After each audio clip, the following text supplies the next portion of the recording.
आज इस वीडियो में हमारे पास आ चुका है Realme का latest smartphone Realme Narzo 70 Pro, जो कि इस बढ़िया ग्लास बैक डिजाइन के साथ आता है और आपको ये प्रीमियम वॉच डिजाइन भी बैक में देखने के लिए मिलता है। 40 से ज्यादा अमेजिंग टिप्स एंड ट्रिक्स बताने वाला हूं, साथ में इस फोन का एक फुल रिव्यू भी देने वाला हूं। शुरुआत को 6.67 इंचेस का full HD plus AMOLED display मिल जाता है, जो कि 120 हर्ट्ज रिफ्रेश रेट और 2000 निट्स की ब्राइटनेस के साथ आता है। इन डिस्प्ले फिंगरप्रिंट सेंसर भी इसमें आपको मिल जाता है। इस फोन में बहुत सारे बढ़िया वॉलपेपर्स आपको मिल जाते हैं। अगर आप होम स्क्रीन के ऊपर लॉन्ग टैप करके वॉलपेपर्स में जाएंगे तो यहाँ पर स्टैटिक के अंदर बहुत सारे अच्छे ऑप्शंस आपको यहाँ पर दिए गए हैं। स्पेशली ये वाले जो वॉलपेपर्स हैं वो मुझे काफी ज्यादा अच्छे लगते हैं। एओडी के भी बहुत बढ़िया ऑप्शंस आपको दिए गए हैं। सेटिंग्स में वॉलपेपर एंड स्टाइल के अंदर आपको एओडी मिल जाएगा। बाय डिफॉल्ट डिसेबल है तो इसको यहाँ से इनेबल कर दीजिए। यहाँ से आप बिट इमोजीज यूज कर सकते हैं, कैनवास यूज कर सकते हैं। बहुत सारे पैटर्न्स और नए ऑप्शंस भी यहाँ पर आपको दिए गए हैं। इवन एज क्लॉक्स का ऑप्शन भी आपको एओडी के अंदर इस फोन में मिल जाता है और ये एज क्लॉक्स के साथ इस फोन में आपको एज लाइटिंग का ऑप्शन भी मिल जाता है। बेसिकली अगर आपका फोन बंद है, कोई भी नोटिफिकेशन आता है तो इस तरीके का लाइटिंग इफेक्ट आप अपने फोन के लिए इनेबल कर सकते हैं। यहाँ पर वॉलपेपर एंड स्टाइल के अंदर ही आपको फिंगरप्रिंट एनिमेशन का ऑप्शन भी मिल जाएगा। क्योंकि इन डिस्प्ले फिंगरप्रिंट सेंसर है तो आप सेलेक्ट कर सकते हैं कि जब भी आप उसको यूज करते हैं तो कैसा एनिमेशन आपको देखना है। डिस्प्ले के कलर्स को और एनहेंस करने के लिए सेटिंग्स में डिस्प्ले एंड ब्राइटनेस के अंदर आपको ब्राइट एचडीआर वीडियो मोड भी मिलता है। अगर आप कोई एचडीआर वीडियो प्ले कर रहे हैं उस टाइम पर फोन ब्राइटनेस को काफी ज्यादा इंक्रीज कर देगा और आपको ओवरऑल बहुत बेहतर कलर्स वीडियो में मिल जाएंगे। इस फोन सबसे पहले आपको एक ऐसा फीचर बताता हूं जो कि आपने आज से पहले किसी भी दूसरे फोन में नहीं देखा होगा। सेटिंग्स में स्पेशल फीचर्स के अंदर आपको स्मार्ट सेंसिंग के अंदर एयर जेस्चर्स का ऑप्शन मिलता है। आप अपनी उंगली को ऑलमोस्ट एक माउस की तरह यहां पर यूज कर सकते हैं और भी बहुत सारे जेस्चर्स हैं जिसकी मदद से आप पूरे फोन को इस तरीके से कंट्रोल कर सकते हैं। स्मार्ट सेंसिंग के अंदर एक और मस्त फीचर जो कि अगेन आपने किसी दूसरे फोन में नहीं देखा होगा वो है डबल टैप टू स्कैन का। आप इस फोन में बिना कैमरा ऐप को ओपन किए किसी क्यूआर कोड को स्कैन कर सकते हैं। बस अपने फोन को किसी भी क्यूआर के सामने लेके आइए, बैक के ऊपर दो बार इस तरीके से टैप कर दीजिए और फोन डायरेक्टली बैकग्राउंड में उस कोड को स्कैन करके आपका गूगल पे या फोन पे या कोई भी क्यूआर था उसको ओपन कर देगा। एक और मस्त फीचर जो मुझे बहुत यूजफुल लगता है वो है नोटिफिकेशन सेटिंग्स के अंदर स्मार्ट सजेशंस का। बेसिकली अगर आपने जोमेटो या स्विगी से कुछ फूड ऑर्डर किया है तो उसके लाइव अपडेट्स आपको फोन के लॉक स्क्रीन के ऊपर डायरेक्टली मिलते रहते हैं। मान लीजिए 10 मिनट में खाना आने वाला है तो वो आप डायरेक्टली लॉक स्क्रीन के ऊपर देख पाएंगे। इस फोन में आपको नया वाला स्मार्ट साइड बार भी मिल जाता है जिसके अंदर आपको रीसेंट फाइल्स और फाइल डॉक जैसे ऑप्शंस मिल जाते हैं। रीसेंट फाइल्स में जो भी फाइल्स आपने लेटेस्ट सेव किए हैं या फोटोज कैप्चर किए हैं वो सब आपको यहाँ पर मिल जाएंगे। या फिर किसी भी सिलेक्टेड फाइल को आप इस तरीके से फाइल डॉक में प्लेस कर सकते हैं ताकि जब भी आपको बाद में उस फाइल की जरूरत हो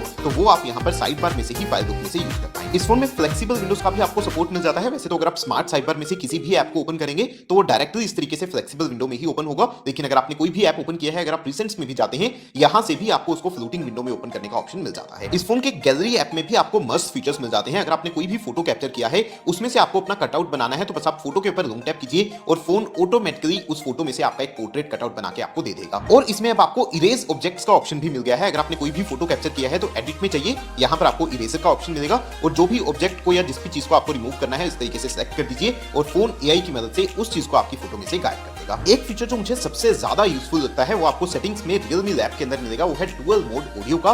अगर आपने एक वायर्ड ईयरफोन्स और एक वायरलेस ईयरफोन्स दोनों फोन के साथ कनेक्ट किए हैं तो आप दोनों को एक साथ एनेबल करके दोनों में से आउटपुट ले सकते हैं। अगर एक ही फोन में से दो लोग कोई मूवी वगैरह देख रहे हैं उस टाइम पर ये फीचर बहुत ही काम आता है। और यहाँ पर Realme लैब के अंदर ही एक और बहुत मस्त फीचर है हार्ट रेट मेजरमेंट का। क्योंकि इस फोन में एक इन डिस्प्ले फिंगरप्रिंट सेंसर है, अगर आप उस फिंगरप्रिंट सेंसर के ऊपर अपना थंब इस तरीके से प्लेस करके रखेंगे तो आप अपना हार्ट रेट इस तरीके से यहाँ पर फोन में देख सकते हैं। हालांकि मेडिकल रीजंस के लिए इसके ऊपर रिलाय मत कीजिएगा, लेकिन इसको आप इस तरीके से यूज कर सकते हैं। और अगर आपको फोन में शॉर्टकट्स यूज करना अच्छा लगता है तो सबसे बढ़िया shortcut again in display fingerprint sensor की मदद से आप यूज कर सकते हैं। स्पेशल फीचर्स के अंदर आपको क्विक लॉन्च का ऑप्शन मिलेगा, इसको एनेबल कर लीजिए। यहाँ पर जो भी शॉर्टकट एप्स आप यूज करना चाहते हैं उसको सेटअप कर लीजिए। इसके बाद जब भी आप अपने फोन को अनलॉक करने के लिए फिंगरप्रिंट सेंसर को यूज करते हैं तो उसको टैप करके आपको रखना है और ये सारे शॉर्टकट्स आपको यहाँ पर मिल जाएंगे और जिस भी ऐप को यूज करना है उसके ऊपर इस तरीके से ड्रैग एंड ड्रॉप कर दीजिए। अब UI की बात करें तो ये phone out of the box Realme UI 5 के साथ आता है जो कि Android 14 के ऊपर बेस्ड है। वैसे इस फोन में आपको थोड़ा बहुत ब्लोटवेयर मिल जाता है, लेकिन अच्छी चीज है कि पूरा आप अनइंस्टॉल कर सकते हैं जिसके बाद आपको क्लीन एक्सपीरियंस मिल जाएगा। और ये जो Realme UI 5 है वो काफी स्मूथ लगता है मुझे, इसकी जो एनिमेशंस है वो काफी स्मूथ है। UI कस्टमाइजेशन का एक बहुत बढ़िया फीचर मुझे लगता है एनलार्ज फोल्डर्स का। किसी भी फोल्डर के ऊपर लॉन्ग टैप करके आप उसको इस तरीके से एनलार्ज कर सकते हैं। इसका फायदा ये है कि डायरेक्टली आप 9 एप्स को इस तरीके से एक्सेस कर पाते हैं। आइकन्स को भी आप बहुत अच्छे से कस्टमाइज कर सकते हैं। अगर आप होम स्क्रीन के ऊपर लॉन्ग टैप करके आइकन्स में जाएंगे यहाँ पर आपके पास मटीरियल स्टाइल का ऑप्शन है, पेबल स्टाइल का ऑप्शन है, या फिर अगर आप कस्टम सेलेक्ट कर देंगे तो आप किसी भी शेप में आइकन्स को कस्टमाइज कर सकते हैं। होम स्क्रीन के ऊपर वन हैंडेड यूसेज को आसान बनाने के लिए भी एक बहुत बढ़िया जेस्चर आपको बताता हूँ। आपको जाना है होम स्क्रीन सेटिंग्स में और यहाँ पर आइकन पुल डाउन जेस्चर को इनेबल कर देना है। उसके बाद होम स्क्रीन पर जब आप किसी भी एज से इस तरीके से स्वाइप करते हैं तो सारी एप्स आपकी नीचे आ जाती हैं और जिस भी ऐप को आपको यूज करना है उसको इस तरीके से सेलेक्ट कर सकते हैं। और भी बहुत सारे जेस्चर एंड मोशन का सपोर्ट इस फोन में आपको मिल जाता है। अगर आप एडिशनल सेटिंग्स में जाएंगे तो यहाँ पर आपको बहुत सारे जेस्चर एंड मोशंस मिल जाएंगे। इवन स्क्रीन ऑफ जेस्चर्स हैं, जब आपका स्क्रीन बंद है तो कुछ ड्रॉ करके आप कोई एक्शन परफॉर्म कर सकते हैं, किसी ऐप को ओपन कर सकते हैं या फिर म्यूजिक को भी कंट्रोल कर सकते हैं। एक और बहुत बढ़िया फीचर जो मुझे पर्सनली बहुत यूजफुल लगता है वो है अडैप्टिव स्लीप का। सेटिंग्स में डिस्प्ले एंड ब्राइटनेस के अंदर नीचे आपको यहाँ पर मिल जाता है ऑप्शन। बेसिकली अगर आप अपने फोन के ऊपर रीडिंग बहुत ज्यादा करते हैं उस टाइम ये बहुत काम आता है। फोन की स्क्रीन तब तक बंद नहीं होगी जब तक आप अपने फोन की तरफ देख रहे हैं, इवन अगर आप अपने फोन को टच नहीं करते हैं। की तरफ एक डेडिकेटेड स्पीकर आपको दिया गया है और इसकी साउंड क्वालिटी मुझे काफी अच्छी लगी, लाउड भी काफी ज्यादा है।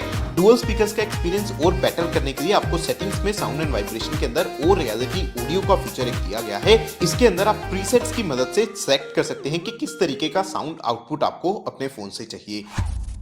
परफॉर्मेंस Dimensity 7050 इसमें आपको दिया गया है। इसका एंट्री स्कोर मेरे पास यहाँ पर 6 लाख के ऊपर आया है।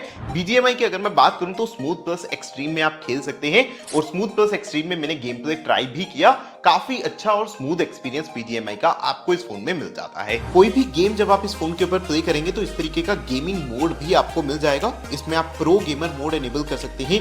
नीचे भी बहुत सारे ऑप्शंस आपको दिए गए हैं, जिसके गेम फोकस मोड है, वॉइस चेंजर आप यूज कर सकते हैं या फिर सिस्टम स्टैट्स को भी एनेबल कर सकते हैं अगर आप FPS वगैरह स्क्रीन के ऊपर देखना चाहते हैं। बैटरी भी इसमें आपको बड़ी 5000 mAh की दी गई है और उसके साथ बॉक्स के अंदर ही आपको 67 वोल्ट का फास्ट चार्जर भी दे रखा है, तो वहां पर भी इसमें आपको कोई इश्यूज नहीं मिलेंगे। लॉन्ग टर्म में बैटरी परफॉर्मेंस को और बेटर बनाने के लिए आप यहां पर सेटिंग्स में बैटरी के अंदर स्मार्ट चार्जिंग का फीचर यूज कर सकते हैं। बेसिकली फोन स्मार्टली आपके फोन को चार्ज करेगा। अगर आप फोन को रात को चार्जिंग पे लगाएंगे तो पूरी रात में ओवर चार्ज नहीं होगा, बल्कि धीरे धीरे चार्ज होगा ताकि बैटरी जो है वो ज्यादा बेटर परफॉर्म करे। में वाईफाई असिस्टेंट के अंदर जाके डुअल चैनल नेटवर्क एक्सेलरेशन को इनेबल कर सकते हैं। बेसिकली आप अपने फोन में वाईफाई और मोबाइल डाटा दोनों को एक साथ यूज कर पाएंगे ताकि आपको बेहतर इंटरनेट मिल जाए। वाईफाई टेथरिंग का सपोर्ट भी इस फोन में आपको दिया गया है, मतलब कि जब आपका वाईफाई ऑन है, अगर आप हॉटस्पॉट को इनेबल करेंगे तो आपका वाईफाई बंद नहीं होगा, बल्कि इस हॉटस्पॉट की मदद से आप अपने वाईफाई को आगे शेयर कर सकते हैं। सेटिंग्स में सिक्योरिटी एंड प्राइवेसी के अंदर अगर आप जाते हैं तो यहाँ पर नीचे आपको ऐप लॉक, हाइड एप्स और प्राइवेट सेव जैसे ऑप्शंस भी मिल जाते हैं। आपको किसी भी चीज के लिए कोई थर्ड पार्टी ऐप की जरूरत नहीं है, किसी भी फाइल को आप यहाँ पर हाइड करके रख सकते हैं। और सेटिंग्स में ऐप सेटिंग्स के अंदर अगर आप जाएंगे तो आपको ऐप क्लोनर का ऑप्शन भी मिल जाएगा। इस फोन में आप किसी भी ऐप का डुअल ऐप क्रिएट कर सकते हैं। फाइनली अगर हम कैमरास की बात करें दोस्तों, यहाँ पर पीछे आपको डिजाइन तो ऐसा लगता है कि 4 कैमरास दिए गए हैं। हालांकि प्राइमरी कैमरा यहाँ पर 50 मेगापिक्सल का है, उसके साथ एक 8 मेगापिक्सल का अल्ट्रा वाइड कैमरा है, उसके बाद एक 2 मेगापिक्सल का कैमरा है जिसको आप इग्नोर कर सकते हैं और यही 3 कैमरास है पीछे।